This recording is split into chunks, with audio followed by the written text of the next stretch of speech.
Makin kelas nih, akui adanya perbedaan sepak bola Asia dengan Eropa. Jordi Cruyff belak-belakan ingin terapkan metode ala Barcelona ke timnas Indonesia. Media-media China heboh sendiri lihat mewahnya skuad timnas Indonesia. Yuk simak selengkapnya sebagai berikut.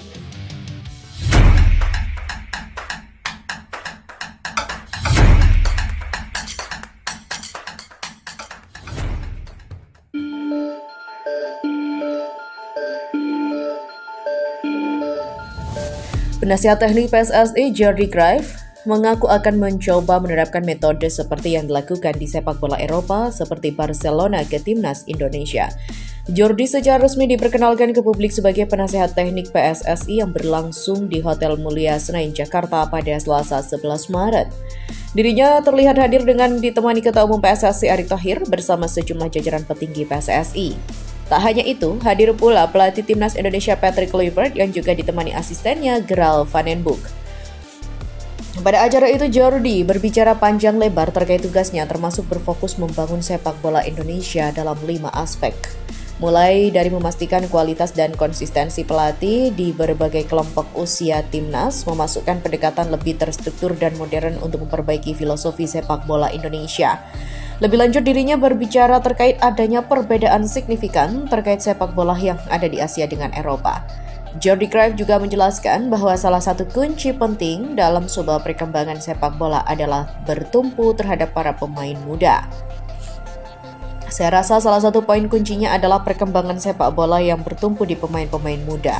Saya rasa salah satu kuncinya adalah perkembangan yang bertumpu di pemain muda. Selain itu di Eropa, misalnya Barcelona, pemain banyak debut di usia 17-18 tahun. Tapi di balik itu mereka sudah mengembangkan bertahun-tahun pemainnya sebelum bisa mencapai debut itu. Jordi pun menilai bahwa hal terkait mengembangkan para pemain muda harus dicontoh bagi sepak bola Asia. Dirinya pun mengaku juga ingin menerapkan metode itu ke timnas Indonesia asuhan Patrick Kluivert. Tak hanya itu, dia menyebut para pemain harus diasah sejak usia muda sebelum bisa merasakan debut dengan sebuah tim. Itu perlu dicontoh oleh Asia bahwa pemain perlu diasah dari usia muda, supaya ketika mereka sudah masuk usia debut, mereka memiliki kemampuan yang baik. Beralih pada berita selanjutnya, gabungnya nama-nama pemain baru seperti Joy Pelupelsi, Emil Audero hingga Dane James yang baru saja resmi bersumpah sebagai WNI telah menjadi angin segar bagi timnas Indonesia.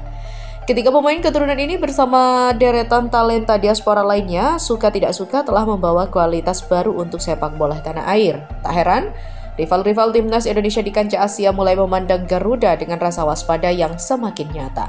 Terbukti momen pengambilan sumpah para pemain keturunan ini langsung mencuri perhatian dunia, termasuk dari media-media Cina yang menjadi viral dan juga menjadi rival kita di grup J kualifikasi Piala Dunia 2026 zona Asia. Mereka tak sekedar melirik tetapi juga mengulas serius langkah Indonesia dalam mengejar ambisi besar untuk lolos ke Piala Dunia. Jelas dalam hal ini kekuatan timnas tidak bisa diremehkan lagi. Timnas punya semua aspek yang membuat kita layak untuk berpartisipasi di World Cup. Lantas seperti apa? Ya, Kamus Bola akan mengulas hal itu dalam video berikut ini. Saat kekuatan Indonesia menjadi sorotan di kancah Asia, setelah beberapa waktu lalu ada media dari Irak yang memposting kedalaman skuad tim Indonesia dengan caption yang menyebut jika dalam beberapa tahun terakhir, Indonesia mengalami perkembangan signifikan dan patut diperhitungkan di benua Asia. Dari Cina, media-media mereka juga ikut menyoroti perkembangan dari timnas Indonesia. Dalam terbaru, usai 3 pemain baru disumpah, media China Sohu menuliskan artikel dengan headline Indonesia Strategic Player Naturalization Abuse for World Cup Aspiration, di mana di dalamnya mereka mengulas soal PSSI yang telah berhasil menaturalisasi 3 pemain internasional dalam diri Emil Audero, Joy Pelupelsi, dan juga Dane James. Di mana menurut mereka profil dari setiap pemain yang membawa banyak pengalaman dari sepak bola Eropa dapat meningkatkan kualitas timnas Indonesia. Selain itu ada juga artikel dari China View di mana mereka menuliskan headline Indonesia naturalisasi 3 footballers to boost national team for 2026 World Cup qualifier.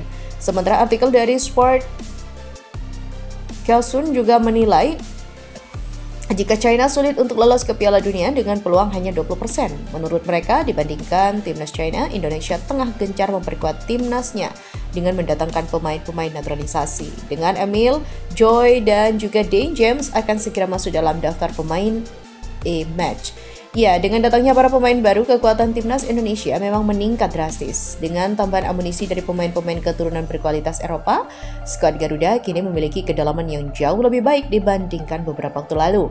Sesuatu yang sulit dibayangkan pada era sebelumnya, di belakang kehadiran Emil Audero yang merupakan kiper tim Palermo membuat kini Indonesia tak perlu khawatir soal pelapis dari PAES. Maksudnya Indonesia punya dua kiper dengan kualitas setara yang membuat Indonesia tak perlu khawatir jika salah satunya tak bisa dimainkan. Dan di belakang, kiper-kiper hebat timnas itu akan didukung oleh dua back-back tangguh seperti Jay Ilses, Mesil Garsinga, kemungkin Kevin Dix yang juga mahir main sebagai back tengah.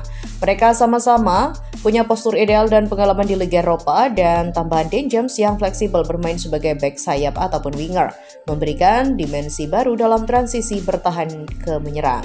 Sedangkan di lini tengah, Joy Pelupessy yang punya ratusan persen di area divisi bersama klub seperti Heracles Almelo, menurut kami juga bisa menjadi dinamo baru yang menemui Tom Hai di lini tengah. Kemampuannya mengatur tempo, memutus serangan lawan, dan mendistribusikan bola dengan akurat menjadikannya penting bagi pemain timnas. Apalagi jika ia bisa dengan cepat berpadu apik bersama Tom Hai yang dikenal dengan visi passing jarak jauhnya, serta Marcelino Ferdinand, wonderkid lokal yang kini semakin matang. Dan menurut kami, kombinasi ini menciptakan lini tengah yang seimbang, kreatif, agresif, dan disiplin. Dan terakhir di lini serang, masuknya oleh Romeni, kami pikir akan mengubah wajah timnas untuk jauh lebih efektif dan tajam. Kita akan lihat di lapangan, target lolos Piala Dunia dan hitung-hitungan mencapainya di grup C. Ambisi Indonesia untuk lolos ke Piala Dunia 2026 menurut kami bukanlah sekedar mimpi kosong.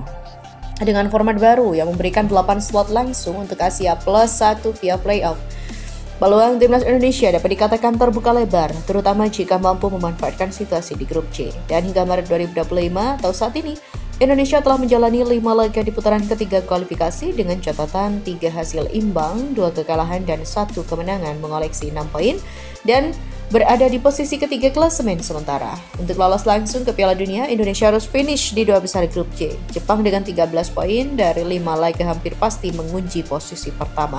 Dan untuk posisi kedua hingga saat ini masih diperebutkan oleh Australia 7 poin, Indonesia 6 poin, Arab Saudi, Bahrain, dan China yang juga punya 6 poin.